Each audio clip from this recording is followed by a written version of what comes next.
Real loss. पहला point है non product company. अगर आप किसी ऐसे ऑर्गेनाइजेशन के अंदर काम कर रहे हैं जो प्रोडक्ट बेस्ड नहीं है, जिसके पास प्रोडक्ट नहीं है, तो वहां पे आपका रियल लॉस होने वाला है। सेकेंड पॉइंट है pair matching company. Pair matching company के अंदर क्या होता है कि एक समय के बाद लीडर का ग्रोथ रुक जाता है, उसका ग्रोथ नहीं, उसके इनकम का ग्रोथ। और कहा जाता है ना, फर्स्ट मोटिवेशन इज मनी। अगर पैसे पे बंधन लगा, अगर पैसा हमारा बढ़ गया, तो फिर वो डिमोटिवेट करने लगता है। तो पेयर मैचिंग के अंदर सच में रियल लॉस होती है। जैसे अगर किसी ऑर्गेनाइजेशन के अंदर ये कैपिंग है कि आप महीने का 2 लाख रुपए कमा सकते हैं, उसके आगे इनकम बढ़ाने का कोई रास्ता नहीं है, और आपका इनकम बन गया 6 लाख रुपए, तो आपका 4 लाख का क्या हुआ? हम एक छोटे लीडर की बात कर रहे हैं, छोटे स्तर पर समझिए।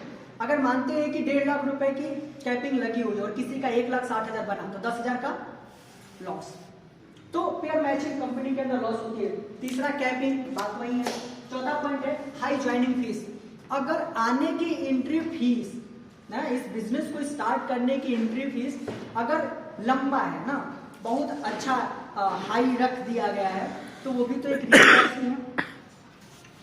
सारी कंपनियों के ऑनर की आप स्पीच सुनिए, सब लोग यही कहते हैं, हम इस देश के अंदर कंपनी को इसलिए शुरू किए हैं क्योंकि गरीब लोगों को रोजगार देना चाहते हैं, और रोजगार देने के लिए फीस इतनी ले रहे हैं कि वो बेचारा उसी के लिए जाके रोजगार ढूंढ रहा है है ना। तो हाई फीस इतने रख दिए जाते हैं कि रोजगार देने के बजाय वो रोजगार ढूंढना शुरू कर देता है उसी रोजगार को पाने के लिए। तो जो हाई फीस है ना, अगर वो है तो फिर रियल लॉस होने वाला है। नेक्स्ट पॉइंट है नॉन यूजेबल प्रोडक्ट। अगर कोई ऐसा प्रोडक्ट है, जैसे सॉफ्टवेयर बेचने का काम है, आजकल तो बहुत सारा वैसे चल रहा है, जो बोलते हैं कि अगर आपको जमीन भी खरीदना है तो उसी सपनों की दुनिया में खरीदना पड़ेगा, अगर कार भी खरीदना है तो उसी सपनों की दुनिया में खरीदना पड़ेगा। आप समझ रहे हैं मैं किसके बारे में बात कर रहा हूँ? जो क्रिप्टो करेंसी करके आजकल चला हुआ है। मेरे को उसके बारे में कोई आइडिया नहीं हो, मैं जानना भी नहीं चाह रहा हूँ, तो उन सब चीजों पे बात नहीं करते हैं। लेकिन हाँ, जरूर ये कहना चाहेंगे कि आईवास प्रोडक्ट में रियल लॉस होता है, जिसमें हम बोलते हैं ये जादुई अंगूठी पहन लेने से सारे दुख तर जाए। भाई साहब, देश का कोई ऐसा व्यक्ति नहीं बचता जो अंगूठी ना पहना हो, है ना, उनका अंगूठी, है ना। तो इस टाइप के चीजों से आपको बचना है। नेक्स्ट पॉइंट है कंज्यूमर बेस्ड ना बनना। अगर वो ऑर्गेनाइजेशन कंज्यूमर बेस्ड नहीं है, या आप स्वयं एक, अगर हम एसोसिएट की बात करें, डायरेक्ट सेलर की बात करें, अगर एक डायरेक्ट सेलर स्टार्टिंग में कंज्यूमर बेस्ड नहीं होता है तो उसका रियल लॉस होता है, क्योंकि शुरुआत में इनकम ज्यादा नहीं होता, बट कंज्यूमर के यहां से आपको इंस्टेंट पेमेंट आना शुरू हो जाता है, तो रियल लॉस वहां पे भी है। नेक्स्ट पॉइंट है only active but not productive. आप सिर्फ एक्टिव हैं। सर ने बोला था कि अगर आप मेरे को 5 साल अपना दे दो तो हम तुम्हें करोड़पति बना दूंगा। सर मेरे 3 साल हो गए, 2 साल बचे, है ना। सोच रहे हैं सर 2 साल कब मेरा पूरा हो तो मेरे भी अकाउंट में 1 करोड़ क्रेडिट हो जाए। इससे भला नहीं होने वाला है। सर ने टाइम मांगा था कि उस समय में काम करके आप अचीव करेंगे, है ना। ये नहीं बोले थे कि वो, अरे जब उनको 1 करोड़ देना हो तो पहले खुद रखते हैं, अगर उनको 1 करोड़ देना हो तो पहले खुद रखते हैं। तो इन सब चीजों से भी लॉस होता है। अगर आप एक्टिव हैं, काम नहीं कर रहे हैं, तो आप टाइम चाहे कितना भी दे लीजिए, मुनाफा 0 का होने वाला है। ये बिजनेस पूर्ण रूप से आपका है। अगर आप इस बिजनेस के बारे में अच्छे से समझेंगे, सोचेंगे, पूरी रिस्पॉन्सिबिलिटी के साथ अगर करेंगे, तो आने वाले समय में बहुत कुछ अच्छा कर सकते हैं। ऑन इन ऑफ होना, 4 महीना करते हैं, 2 महीना के लिए बैठ जाते हैं, 2 महीना एक्टिव रहते हैं, 1 महीना गायब रहते हैं, तो भी रिजल्ट नहीं आने वाला। अगर आप कभी इस बिजनेस को कर रहे हैं, कभी इस बिजनेस को छोड़ दे रहे हैं, मतलब ढीला डाल दे रहे हैं, तो काम नहीं होने वाला, है ना। दशरथ माझी सिर्फ सोचे थे, इस वजह से पहाड़ टूटकर रास्ता नहीं बन गया था।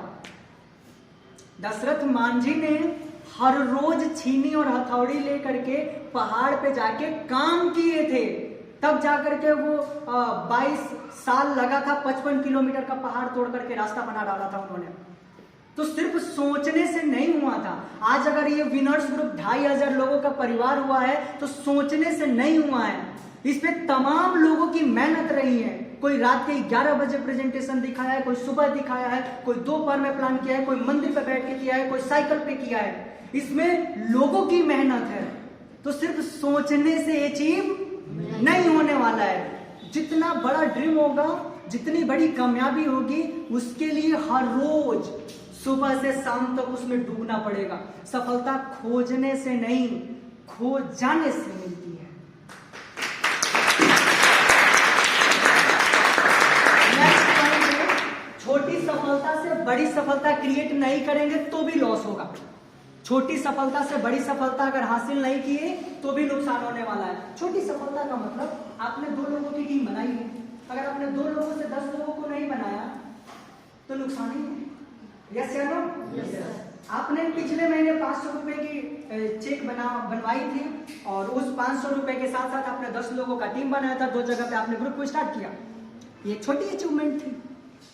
लेकिन अगर आप इस छोटी अचीवमेंट से बड़ी अचीवमेंट को क्रिएट नहीं करेंगे तो फिर ये रियल लॉस कहलाएगा। तो जो आपके पास है, जो आपने मेहनत करके बनाया है, उससे कैसे बड़ी सक्सेस को अचीव करेंगे, उसको क्रिएट करिए, उसको पूरा करने के लिए काम करिए। अगर ऐसा नहीं करेंगे तो आपका रियल लॉस होगा। नेक्स्ट पॉइंट है, loss of profit is the greatest risk here. मुनाफे का घाटा, मुनाफे का घाटा। जैसे मीटिंग में आना, अब यहां पे आकर के कुछ वो सीखते, लेकिन उनको लगा मेरा नुकसान हो जाएगा, एंट्री पास लेना है ना, एंट्री पास लेना है, मेरा नुकसान हो जाएगा। ये क्या है? बड़ा लॉस यहां हो रहा है, लेकिन छोटी सी चीज के वजह से अपना घर बैठे। हमेशा ध्यान रखिए, लॉस ऑफ प्रॉफिट को समझिए, मुनाफे का घाटा। एक बार क्या होता है कि एक जाट होते हैं, वो छत पे टहल रहे होते हैं और उनके नीचे किचन में उनकी वाइफ रोटी बना रही होती है। अचानक जो जाट थे उनका पैर फिसल जाता है ना, और जैसे ही पैर फिसलता है वो नीचे गिर रहे होते हैं, है ना, ऐसे नीचे की तरफ जा रहे होते हैं। बीच में जो उनकी वाइफ रोटी बना रही होती है, खिड़की पड़ता है सामने, उसमें से बोलते हैं मेरे लिए 4 रोटी कम बनाना, क्यों, हम तो मर रहे हैं। अब उनको उनकी जान की नहीं पड़ी है, किसकी पड़ी है? रोटी की। तो प्रॉफिट का घाटा समझना है।